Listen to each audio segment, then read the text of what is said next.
Et on se retrouve donc pour cette revue de presse de l'économie.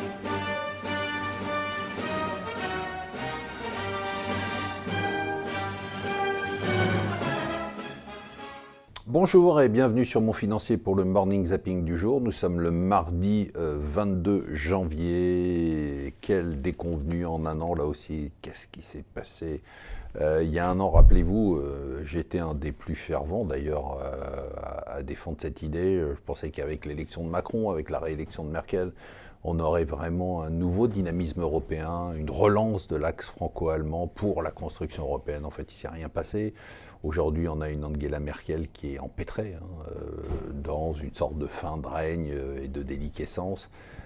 Et qui n'a plus vraiment de marge de manœuvre. Bon, Emmanuel Macron qui s'est pris pour le président de l'Europe, puis le président de la planète, et qui maintenant essaye d'être le président de la France, et c'est pas facile. Donc aujourd'hui, on a ce traité d'Aix-la-Chapelle, qui n'a de traité que de nom, qui n'est qu'un accord en fait, pour essayer d'améliorer la convergence entre les deux pays. Il viendrait compléter le traité de l'Élysée de 1963, qui régit les relations entre la France et l'Allemagne. C'est quand même assez décevant, surtout à l'approche des élections européennes, de voir que toute cette dynamique-là s'est totalement effondrée.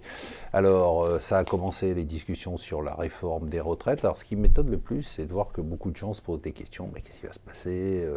À quelle sauce on va être mangé, alors que bon, tout est quand même très évident, je le dis, je le répète depuis un moment, c'est-à-dire que de toute façon, compte tenu du fait qu'il y a de moins en moins d'actifs par inactifs, enfin oui c'est ça, donc les retraites vont baisser, avec le système par points on va essayer de dissimuler ça, et puis surtout l'âge de la retraite va être reculé, donc on va pas supprimer l'âge de la retraite légale à 62 ans, mais simplement on va faire des décotes tels que de toute façon vous ne pourrez pas partir avant 63, 64, puis bientôt 65.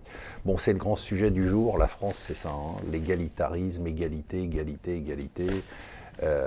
C'est pas liberté, égalité, fraternité. C'est un peu le cauchemar égalitariste, ce pays. C'est-à-dire que l'idée, c'est pas de gagner plus, mais c'est que son voisin gagne moins ou autant que nous. Et donc, très bonne enquête du Parisien sur les vérités et les contre-vérités sur la France, pays inégalitaire. Non, les inégalités ne se sont pas accrues. Non, on ne vit pas plus mal en France qu'on y vivait avant. Bon, et toujours le feuilleton passionnant, hein, fascinant, incroyable, délirant, on va dire, ubuesque du Brexit. Aucune chance d'obtenir un accord au Parlement pour Theresa May, je pense que c'est perdu, elle le sait.